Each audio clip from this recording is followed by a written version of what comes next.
అధ్యక్ష ఈ విధంగా మాట్లాడతారు చెప్తున్నారు. అడగా తీసేయండి సార్ మీరు చెప్తున్నారు. ప్రభుత్వం అంటే పారదర్శకత ఉండాలి. ప్రభుత్వం అంటే తర్వాత భేదం ఉండకూడదు. ప్రభుత్వం అంటే అందరికీ న్యాయం జరగాలి. కానీ మనం జరిగిన డిఎస్సీ ఎక్కడ భారతదేశంలో లేని విధంగా, రాష్ట్రంలో లేని విధంగా జరిగిన అవతల మీద అందరూ చర్చిస్తున్నాం. ప్రజలందరూ చూస్తున్నారు. అందరూ 3 లక్షల మంది అభ్యర్థులకి ఏ రకంగా మోసం చేసి ఏ రకంగా అమ్ముకున్నారో, ఏ రకంగా వాటి వచ్చి మార్కెట్ లో సేల్ చేస్తారు. దాని మీద హౌస్ ని ఆర్డర్లో పెట్టండి. హౌస్ ని మీరు ముందు ఆర్డర్లో పెట్టండి. మీరు ఎట్లా ఇస్తారు సార్ మైక్? మీరు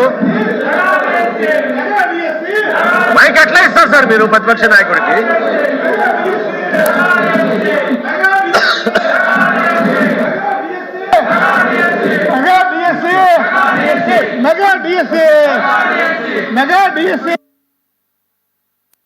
సార్ ఏం సార్ అది?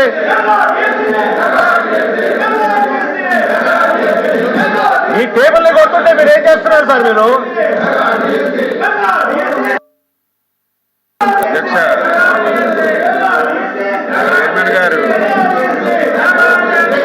డిఎస్సీ మీద మాట్లాడే నైతిక హక్కు గొడ్డల పార్టీకి లేదధ్యక్ష. అందులో గతంలో పనిచేసినటువంటి విద్యాశాఖ మంత్రి సిగ్గుపడాలి. 5 సంవత్సరాల అధ్యక్ష, 2019 నుంచి 2024 వరకు నిరుద్యోగ యువతకి మెగా డిఎస్సి ఇస్తామని చెప్పి, నోటిఫికేషన్ చేస్తామని చెప్పి 5 సంవత్సరాలు ఆస్తులు తాకట్టు పెట్టుకొని మొత్తం అప్పులు చేసి ట్రైనింగ్ చేసి ఎలక్షన్లో మాటిచ్చి మాట తప్పారు అధ్యక్ష. మాట తప్పారు. 5 సంవత్సరాలు నిరుద్యోగుల జీవితాలతో ఆడుకున్నారు. అందులో బొత్స సత్యనారాయణ గారు అధ్యక్ష విద్యాశాఖ మంత్రిగా ఉండి కనీసం వాళ్ళ గొడ్డల పార్టీ అధ్యక్షుడికి చెప్పి నోటిఫికేషన్ ఇచ్చుకోలేనటువంటి దద్దమ్మ ఈ రోజు మళ్ళీ శాసనమండలిలో మాట్లాడుతున్నారు అధ్యక్ష. సిద్ధంగా ఉన్నాం, మాట్లాడడానికి సిద్ధంగా ఉన్నాం. ఈ బుక్లెట్ పంపిస్తాం. వాళ్ళందరికీ చదువుకోమనండి. ఎక్కడైనా సరే చిన్న పొరపాటు జరిగింది అధ్యక్ష, చిన్న తప్పు జరిగితే సిగ్గుండాలి. డిఎస్సీ పెట్టలేదు. డిఎస్సీ పెడితే 300 కేసులు అధ్యక్ష. 300 కేసులు కోర్టులో వేశారు.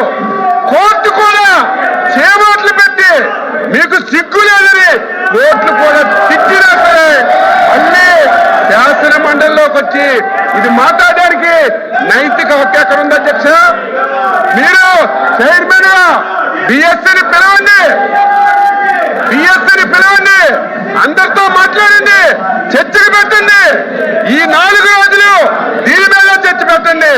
మాట్లాడడానికి, చెప్పడానికి ప్రతి పాయింట్ ఈ రోజు గొడ్డల పార్టీ అధ్యక్షులు, గొడ్డల పార్టీ ఏ అనుమానాలు ఎక్స్ప్రెస్ చేసిందో, ఏ పాయింట్లు అయితే లేవనెత్తారో ప్రతి పాయింట్ కి ఆన్సర్ చేయడానికి సిద్ధంగా ఉన్న అధ్యక్ష. సిగ్గు లేకుండా 5 సంవత్సరాలు మోసం చేసి యువతకు దగా చేసి ఈ ప్రభుత్వం ఇచ్చిన మాట ప్రకారం డిఎస్సీని నిర్వహించి సకాలంలో ఉద్యోగాలు ఇచ్చాం అధ్యక్ష. సంవత్సరం అయిన తర్వాత